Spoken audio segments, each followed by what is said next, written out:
I am going to buddy read this with a fellow booktuber. I think it's going to be at least a 4-star. This story had me at the intersection of conflicted and compassionate. This author nails it for the target audience. This poor lady is dead and he's so selfish and self-absorbed that he's thinking about his next book. Girl, if you just didn't want me no more, all you had to do was say that. This is actually a Christian thriller and the audacity sets in. Just because they said I was here, then I gotta take the fall.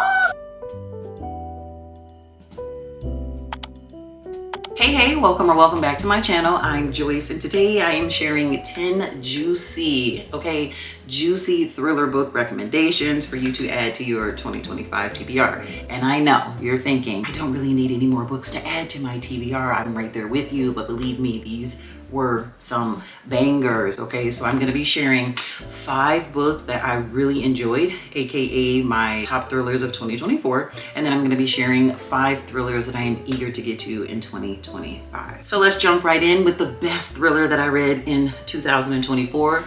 That would be Look Closer by David Ellis. This is my entire reading taste when it comes to a suspense thriller. Oh, this was so freaking good. It's tense, it's clever, it's revenge driven, it's audacious, and it was just so much fun. So in this book, we are following along with Simon and Vicky, and we follow along as a lot of secrets are unveiled and how these secrets relate to a suburban housewife that was left hanging in her mansion. This book does take place on Halloween, so if you can't read it now in the wintertime, this is a great one to add to your fall TBR. And I will admit, this could have got really messy with the amount of plot twists that are in the book, but David handles these plot twists so carefully and so masterfully that I really enjoyed the ride. Highly recommend this book. Things get revealed right away and you will really just appreciate the twist and enjoy the ride the less you know before you read it. This next book was such a close tie for first place, but the ending was just not as satisfying as I would have liked it to be. And it is Strange Sally Diamond. I adored this book. I adored Sally. She was one of my favorite characters of 2024 just because I felt so bad for everything that she had endured. She basically finds herself at the center of attention as she decides to honor her father's last wishes. I will admit these last wishes are extremely unethical and strange, but at the end of the day she was still doing what she was told, so you know, there's that. Most readers will probably think that she is autistic, but she isn't actually. Her social challenges are a direct reflection of the trauma that she endured as a child. And as she learns the traumatic events surrounding and involving her childhood, she starts to get these strange letters from a stranger who seems to know a lot more about her childhood than she does, which makes for such an epic and compelling and gut-wrenching story. This story had me at the intersection of conflicted and compassionate. Like, oh, this story. Oh my God. You can't help but to have compassion for certain characters, but at some point you know that they understand enough that they can do better, and so then you're just wildly conflicted. But again, you do have a lot of compassion for how they've turned out, but you still feel like, but you can do better, you know. And it's just so dang good, and it's equally heartbreaking. It's perfectly paced. I remember listening to this book on audio and I was just staring at the wall, fully immersed, listening to the story being told to me, and I was flabbergasted and heartbroken. And I highly recommend this book for readers who don't mind reading a story that packs a gut punch and that is disturbing and just totally unforgettable. So the next book I would like to recommend is The Overnight Guest, and this is by Heather Guttenkoff. This book was so atmospheric. It is so chilling. It is so eerie. This author does a fantastic job of building suspense. Because I do remember at the beginning it did take me a while to settle in because there are 3 POVs. We have a story that's taking place present day, a story that's taking place in the 2000s, well, in the year of 2000, and then there's another POV from an unnamed character. So basically in this book we have Wiley. She is an author. She goes to an isolated farmhouse to write her next book. She's thinking, okay, I can just be here, think. It's quiet, it's secluded, it's calm. She has her books, her notepad, and her dog. She takes her dog outside to get some fresh air. When she she does, the dog ends up finding a boy in the snow. She brings this child back into her house, and the child does not speak, does not say anything. So she spends all this time trying to make the child feel comfortable and, you know, see how she can help them. And then she realizes, like, oh my God, this farmhouse is not as secluded as I thought it was. It then gets creepy and chilling. Like I said, this book was so atmospheric. I love that. But then, yeah, obviously someone's coming to find that missing child or her. So yeah, that's the story. I think this is a great book for readers who enjoy true crime. I personally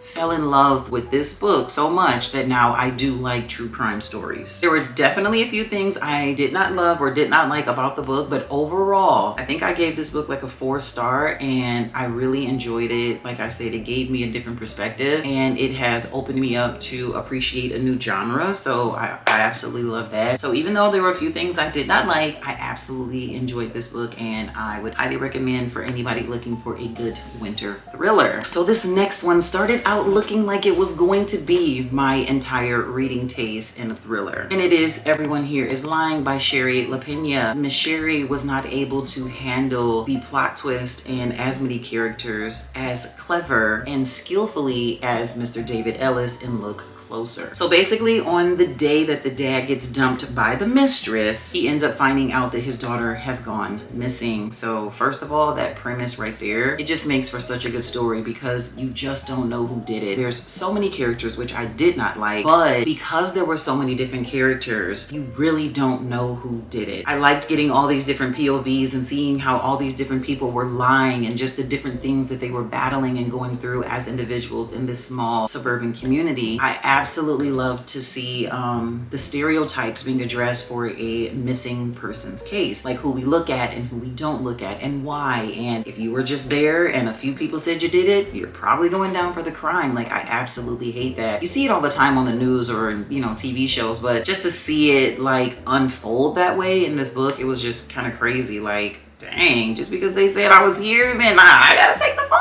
And then, like I said, it was very interesting to me as to who we don't look into when it comes to like a missing child case. I also really like the examination of how having a child that has a disability or challenges, it can weigh heavily on a marriage. I also really loved how Avery is a child, but she has a big role in the book. Like, normally kids in books you don't really get to see, but in this one, she has a role. She is a character, and it was kind of cool to get her POV because she's very manipulating.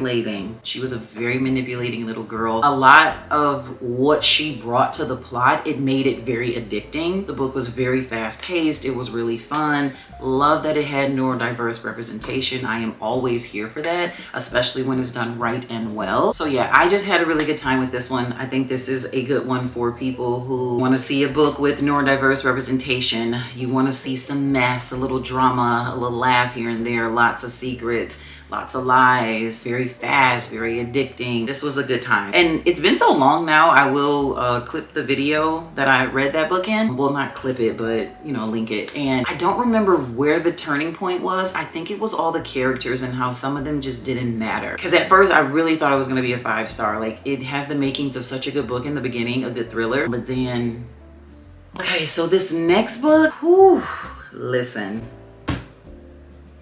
This author nails it for the target audience, and it is Grown by Tiffany D. Jackson. And she does have 2 other books that I am very excited to get to this year. But this, listen, look at the way I tabbed this book up.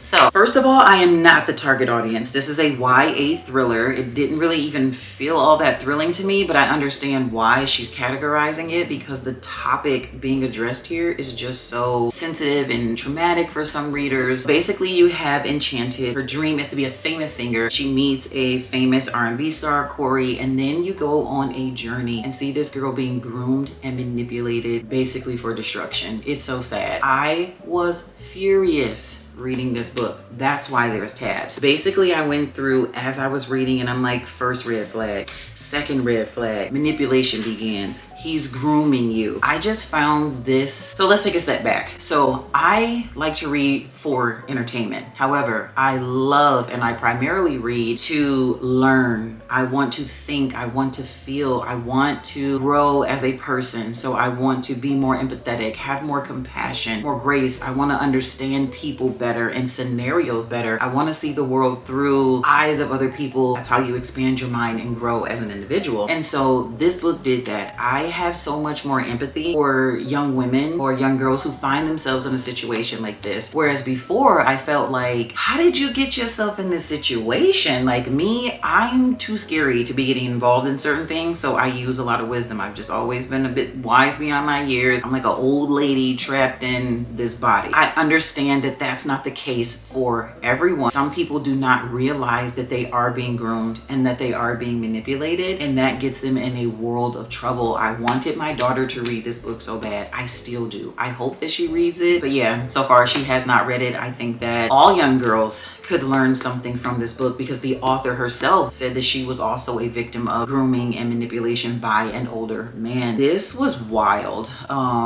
Yeah. One thing about this book, I was very bewildered about how bad things get without intervention. Also, you get to just see how the artist gets blackballed when she speaks up. I just don't understand how things can get this messy and this bad. This girl was not able to get help sooner. You know, it just... Oh, this book made me so mad. There's so many pages in here. I think there was one and I was like real mad. So one of the pages, I'm tabbing it and I'm like, are you kidding me? He hasn't changed. Not me getting so mad about all this manipulation. I was so enraged, okay, while reading this book. I just can't even. And I really think that this one landed as a top read. It wasn't until I went through and looked back and I'm like, wow, this was actually a top read as far as my thrillers, because she nailed it for her target audience. But it was also good for people who need to expand their mind. They need to step out of that realm of ignorance and blaming the girl. She achieved, I believe, what she set out to do. I don't think that this is one that I would recommend all the time and I was like, oh, this was so good, and you know, things like that. But as I look back over the year in the thrillers that I read, the way that she was able to accomplish what she accomplished with this, I was just like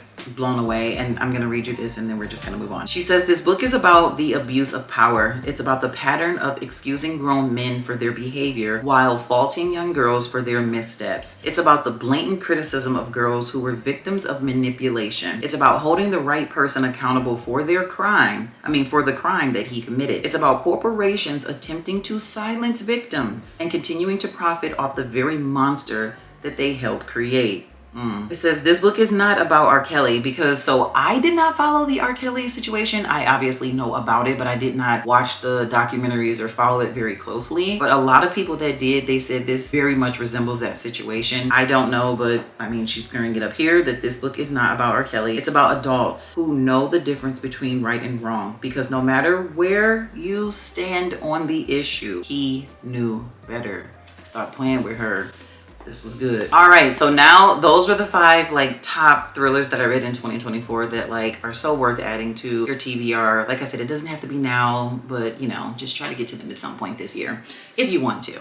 I'm just making suggestions. But now we're gonna get into 5 books that I have not read yet, but these 5 books will get read before the end of the year. I am so excited to read these 5 thrillers. The very first one is Kala, and it is by Colin Walsh. So this book was actually recommended to me when I was shopping in Barnes by one of the people that work there. He was on and on about it, and he was saying how good it was because we were talking about Rooney. He was like, oh, if you like Rooney, you'll really like this thriller. I don't even remember what the book is about. I know it's following some teens and then they end up parting ways or growing up. I'm not really sure. And then human remains have been discovered in the woods. 2 more girls have gone missing, and as past and present begin to collide, the estranged friends are forced to confront their own complicity in the events that led to Kala's disappearance. That to me was more than enough to want to pick it up. Then I saw a couple other booktubers that I admire and I appreciate their opinion. I love their opinion and they loved it. And then I seen somewhere online, don't remember, but when they said that it was basically like if Sally Rooney wrote a thriller, baby, I was sold and I knew that I was gonna read it. So the next book is Beautiful Ugly, and it is by Alice Feeney. I have never read a book by her and I'm very excited to read a book by her. I want to see if I'm gonna vibe with her writing style. I feel like she's very well known for rock, paper, scissors, and I just never read it. I didn't want to really pick it up. Sometimes I feel like when other people overhype a book, I might not have the same experience, and so I was just like,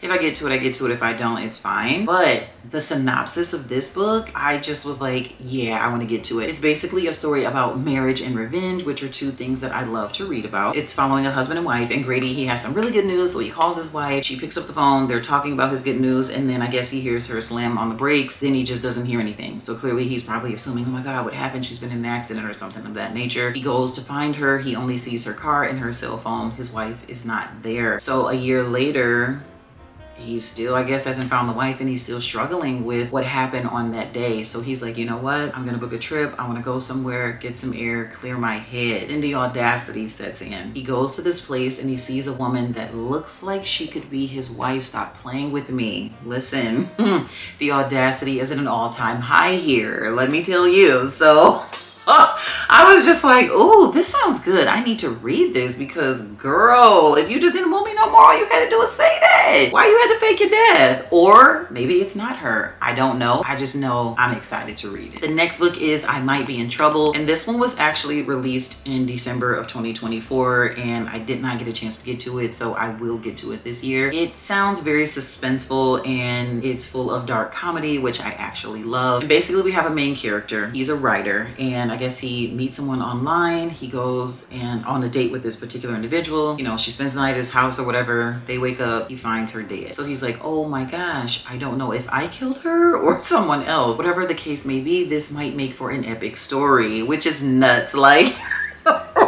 this poor lady is dead, and he's so selfish and self-absorbed that he's thinking about his next book and how this might be his defining career novel. So he calls his literary agent, and they, I guess, concoct a plan to see how they're gonna spend this and what they're gonna do. That synopsis sounds wild. That's a great and fun premise for a book, so I am excited to see if this can be executed well. If done right, this sounds like it's gonna be such a fun time, and I cannot wait to get into it. So this next book is called Double Take. This is actually a Christian thriller, so that's one of my goals for the year. I wanted to read a Christian thriller. I basically just wanted to see how different it is from a traditional thriller, plus just supporting Christian authors, and it sounds like it's going to be really good. Very well rated on Goodreads. Got some suspense, mystery, detectives. Love to see it. So we have two detectives, and they are both not active detectives at the moment. I don't really remember why, but I do remember that the woman, someone is after her. He teams up with her to find out who it is and why. Sounds like it's going to be a great ride, and I'm just absolutely here for it. I feel like it's going to be very adventurous. It sounds, again, very mysterious, and my main goal is just to see how much it, like, is there a difference? Like, I'm assuming obviously it's going to be clean language, but I've read other thrillers with clean language. Obviously there's probably not going to be any spice, and I'm wondering if that's just it, or are there other elements that make it like a Christian thriller? So this is more of just like an exploration, examination type read, and yeah, I'm very interested to get to this, and I don't know why, but before I even get to it, I think I might really dig it. So this last book, honey, this one, I don't remember when it came out, but I knew that I wanted to read it. I wanted so badly to get to it in December, but I read so many books in December. My TBR was leaning, okay? So